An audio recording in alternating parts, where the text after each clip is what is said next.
Hello everyone. നമ്മുടെ LBSലേക്ക് application അയക്കാനായിട്ടുള്ള ഡേറ്റും കാര്യങ്ങളൊക്കെ കഴിഞ്ഞിട്ടുണ്ട്. അതെല്ലാവരും അറിഞ്ഞിട്ടുണ്ടാവുമെന്ന് വിശ്വസിക്കുന്നു. ആപ്ലിക്കേഷൻ അയച്ചതിന് ശേഷം ഇനി എന്തൊക്കെ കാര്യങ്ങളാണ് ശ്രദ്ധിക്കേണ്ടത്, അല്ലെ എന്തൊക്കെ കാര്യങ്ങളാണ് ചെയ്യേണ്ടതെന്നാണ് എല്ലാവർക്കും ഡൗട്ട് ഉള്ളത്. ഇന്ന് ഈ വീഡിയോയിൽ നമ്മൾ അതാണ് പറയാൻ പോകുന്നത്. അതായത് ജൂലൈ 22 തീയതി വരെ ആയിരുന്നു നമ്മുടെ ഫൈനൽ കൺഫർമേഷൻ നടത്താനായിട്ടുള്ള ലാസ്റ്റ് ഡേറ്റ് LBS തന്നിട്ടുണ്ടായിരുന്നത്. അപ്പോൾ അങ്ങനെ നമ്മൾ ജൂലൈ 22 തീയതി വരെ കൊടുത്ത നമ്മളെ personal and academic details LBS verify ചെയ്തതിനു ശേഷം അതിന്റെ ഡീറ്റെയിൽസും കാര്യങ്ങളും സൈറ്റിൽ പബ്ലിഷ് ചെയ്യുന്നത് ജൂലൈ 28 തീയതിയാണ്. അങ്ങനെ ജൂലൈ 28 തീയതി പബ്ലിഷ് ചെയ്ത നമ്മുടെ ഡീറ്റെയിൽസിൽ എന്തെങ്കിലും തെറ്റുകൾ LBS കണ്ടുപിടിച്ചിട്ടുണ്ടെങ്കിൽ അത് നമുക്ക് കറക്ഷൻ ചെയ്യാനായിട്ടുള്ള ഒരു ടൈം തന്നിരിക്കുന്ന ഒരു ടൈം നമുക്ക് LBS തരുന്നതായിരിക്കും.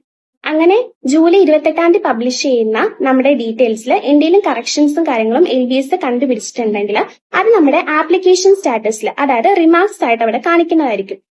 ഈ ജൂലൈ 28 തീയതി മുതൽ നിങ്ങൾക്ക് എഡിറ്റിംഗ് ചെയ്യാനായിട്ടുള്ള ഒരു ടൈം കിട്ടുന്നതാണ്. എഡിറ്റിംഗ് എത്ര ദിവസം വരെ ഉണ്ടാവുന്നില്ല ബാക്കി ഡീറ്റെയിൽസും കാര്യങ്ങളൊക്കെ ആ ഒരു ടൈമിൽ LBSന്റെ സൈറ്റിൽ പബ്ലിഷ് ചെയ്യുന്നത്. അപ്പൊ ഇത്രയും കാര്യങ്ങളാണ് നിങ്ങൾ മെയിൻ ആയിട്ട് ആപ്ലിക്കേഷൻ അയച്ചതിന് ശേഷം ഇനി ശ്രദ്ധിച്ച് വെക്കേണ്ടത്. അത് കഴിഞ്ഞ് ഇനി ഓഗസ്റ്റ് 7 തീയതി പ്രൊഫഷണൽ റാങ്ക് ലിസ്റ്റും ഓഗസ്റ്റ് 14 തീയതി ഫൈനൽ റാങ്ക് ലിസ്റ്റും പബ്ലിഷ് ചെയ്യുന്നതായി. ശേഷം ഓഗസ്റ്റ് 14 തീയതി തൊട്ട് 18 തീയതി വരെയാണ് നിങ്ങൾക്ക് കോളേജ് ഓപ്ഷൻസ് ചെയ്യാനായിട്ടുള്ള ഒരു ചാൻസ് വന്നിരിക്കുന്നത്.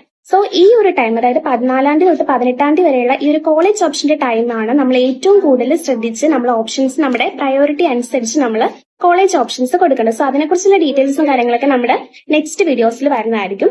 അതുപോലെ തന്നെ ഇനി അടുത്തത് first allotment, trial allotment, first allotment, second allotment, third allotment തുടങ്ങിയ കുറേയധികം പ്രൊസീജിയേഴ്സ് നീണ്ടു കിടക്കുന്നുണ്ട്.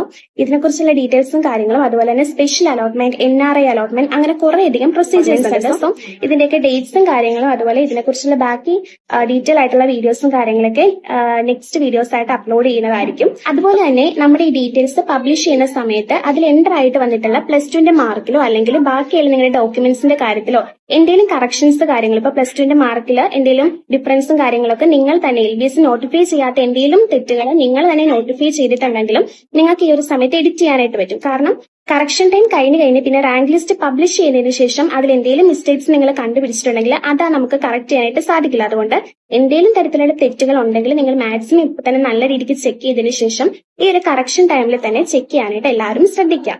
അതുപോലെ തന്നെ നമ്മൾ ആപ്ലിക്കേഷൻ അയച്ച സമയത്ത് കൊടുക്കാത്ത എന്തെങ്കിലും പുതിയ കാര്യങ്ങളൊന്നും നമുക്ക് ഈ ഒരു എഡിറ്റിംഗ് ടൈമിൽ എഡിറ്റ് ചെയ്ത് എടുക്കാനായിട്ട് പറ്റത്തില്ല. നമ്മൾ ആപ്ലിക്കേഷൻ അയച്ചപ്പോൾ കൊടുത്ത ഡീറ്റെയിൽസിൽ എന്തെങ്കിലും തെറ്റുകൾ ഉണ്ടെങ്കിൽ മാത്രമേ ഉള്ളൂ അത് നമുക്ക് ഈ ഒരു എഡിറ്റിംഗ് ടൈമിൽ ചേഞ്ച് ചെയ്യാനായിട്ട് സാധിക്കുള്ളൂ. അല്ലാതെ പുതിയ ഡീറ്റെയിൽസും കാര്യങ്ങളൊന്നും ആഡ് ഓൺ ചെയ്യാനായിട്ട് കഴിയില്ല. തന്നെ സ്പെഷ്യൽ അലോട്ട്മെന്റ്, NRI കോട്ട അലോട്ട്മെന്റ്, ഇതിനെക്കുറിച്ചുള്ള ഡീറ്റെയിൽസും കാര്യങ്ങളൊക്കെ നെക്സ്റ്റ് വീഡിയോസിൽ വരുന്നതായിരിക്കും. ഇതുപോലുള്ള ഇൻഫോർമേറ്റീവ് വീഡിയോസിനായിട്ട് അക്കൗണ്ട് ഒന്ന് ഫോളോ ചെയ്യുക. അപ്പൊ നമുക്ക് നെക്സ്റ്റ് വീഡിയോ